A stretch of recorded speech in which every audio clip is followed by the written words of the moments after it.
Hi everybody, it's Dr. Miller again. I wanted to spend a little time introducing this next unit by starting off with the Toni Morrison essay that we'll make sure that you have available to read. Actually the whole anthology from which it's drawn is free to read right now, which I think is excellent. And there are a couple ways to think about reading criticism. One is to look at how the person writes, since this is the kind of class where you're going to be doing your own writing and your own project. So someone like Morrison is a really great example of a person who writes accessible but also brilliant literary criticism, partly because she's such a great novelist. And so, she's not afraid to use I, and she does end up in much more sophisticated territory, but she doesn't start out with anything distancing herself from her reader. So for some time now, I've been thinking about the validity or vulnerability of a certain set of assumptions conventionally accepted among literary historians and critics and circulated as knowledge. This knowledge holds that traditional canonical American literature, and she, as a canonical American writer by the time she's writing this is 5 years after Beloved comes out, and before that she was already brilliantly, regarded.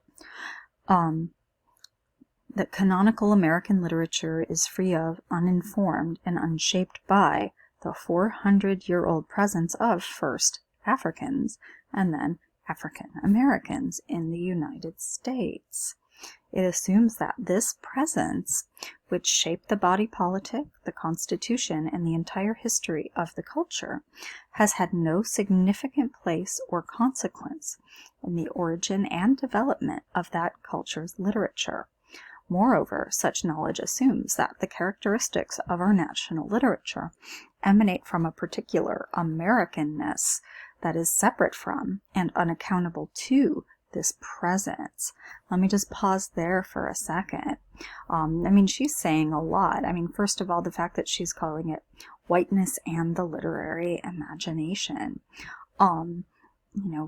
During the time when I was going to school, and maybe even some of you, depending on when your high school teachers were trained, people did not read a lot of minority writers in schools. Even schools with high minority populations. Some of the most challenged books by parents are by Black writers and other minority writers. You're not going to find as many people challenging The Catcher in the Rye as you are going to find people challenging something like Toni Morrison's The Bluest Eye. I'm not saying they're equal or equivalent books, but there is, I think, a vulnerability in teaching non-white literatures to students as if it's more incendiary. And maybe it can be, but certainly, American literature isn't only something that can be written by one group of people. But yeah, that's, I think also the fact that she uses the word American, and says American literature has been the preserve of white male views. There are people who, when they say, this is the American way, they mean a particular thing with it. And the particular thing they mean does sometimes encompass whiteness. And that's problematic. If we were in a seminar, it would be easier to have this conversation. So hopefully my awkwardness can be forgivable.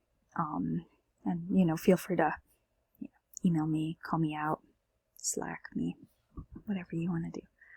'Cause I'm often wrong with things, and I never mind being corrected.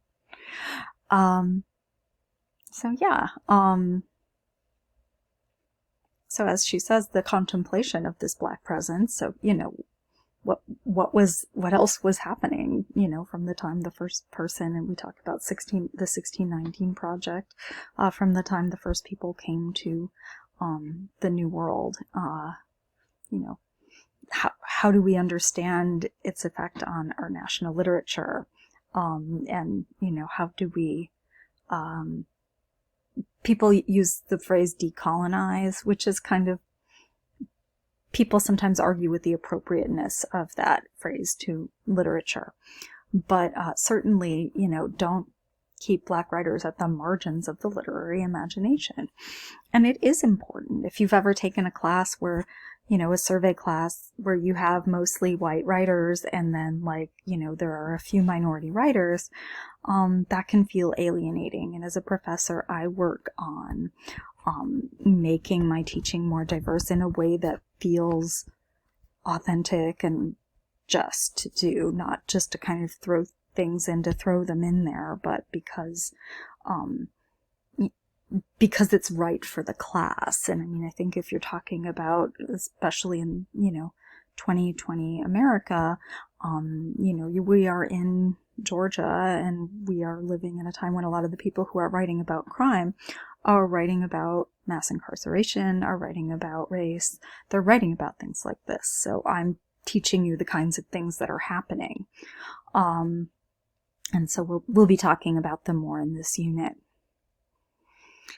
But I love the way that she talks about this. She goes even deeper. So, these speculations have led me to wonder whether the major and championed characteristics of our national literature, right? When people think of American literature, they think of somebody like Ernest Hemingway or Mark Twain or some of these other writers. Individualism, masculinity, social engagement versus historical isolation, acute and ambiguous moral problematics, the thematics of innocence coupled with an obsession with figurations of death and hell, are not in fact responses to a dark, abiding, signing, Africanist presence. It has occurred to me that the very manner by which American literature distinguishes itself as a coherent entity exists because of this unsettled and unsettling population. The literature of the country whose founding characteristics extend into the 20th century, and she's writing this in the late 20th century, reproduce the necessity for codes and restriction. The things that are left out matter. If someone is writing a novel that takes place in 1840 in a large part of Georgia and somehow doesn't mention the fact that slavery existed and was a part of everyday life, that's a notable omission. It's like,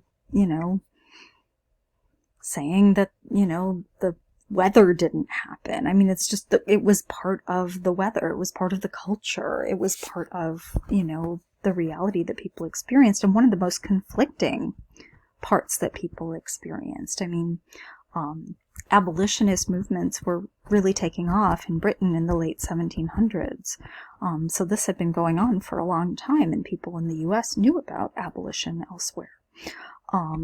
So yeah, to completely omit discussion of that topic is a response.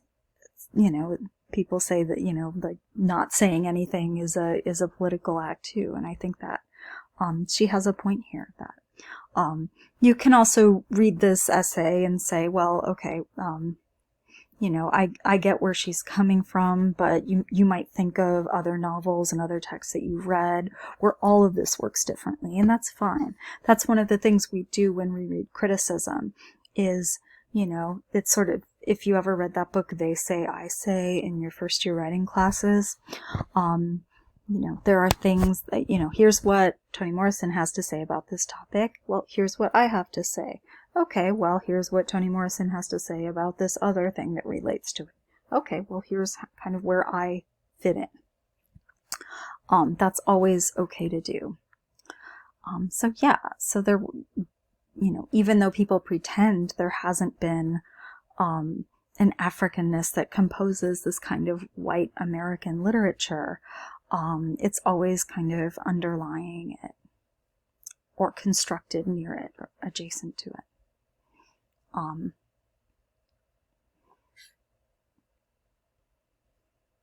So yeah, so I don't have, I don't know if it'll be especially helpful for me to go through all of this, but, one of the other things that, I first read about in graduate school when more people started studying these kinds of things and taking them seriously. And one of the best books I read was called White Women, Race Matters by Ruth Frankenberg.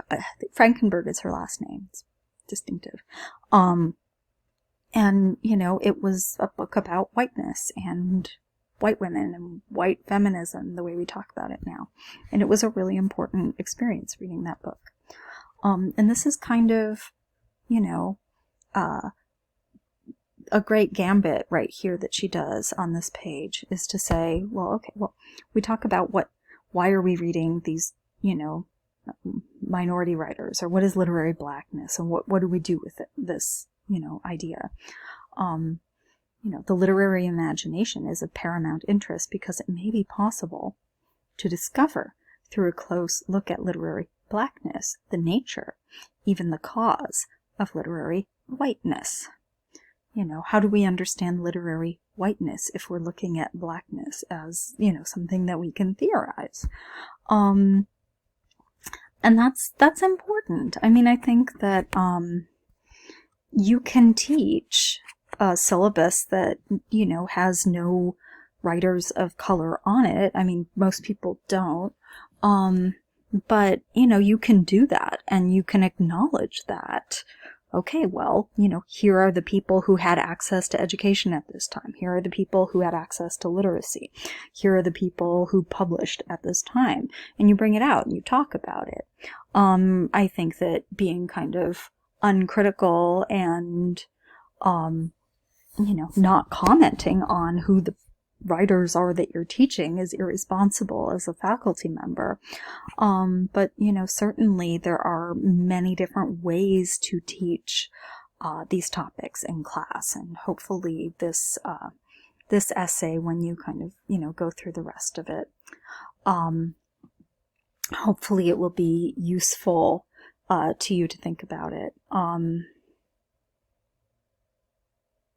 But yeah, and, Morrison herself, never really exits the argument because she knows that she's a novelist and she's African American, and that she was, I should say, because she passed away not that long ago, that she is part of this conversation and has stakes in it, that, as she says here, for both black and white American writers in a wholly racialized society, there is no escape from racially inflected language, and the work writers do to unhobble the imagination from the demands of that language is complicated, interesting, and definitive.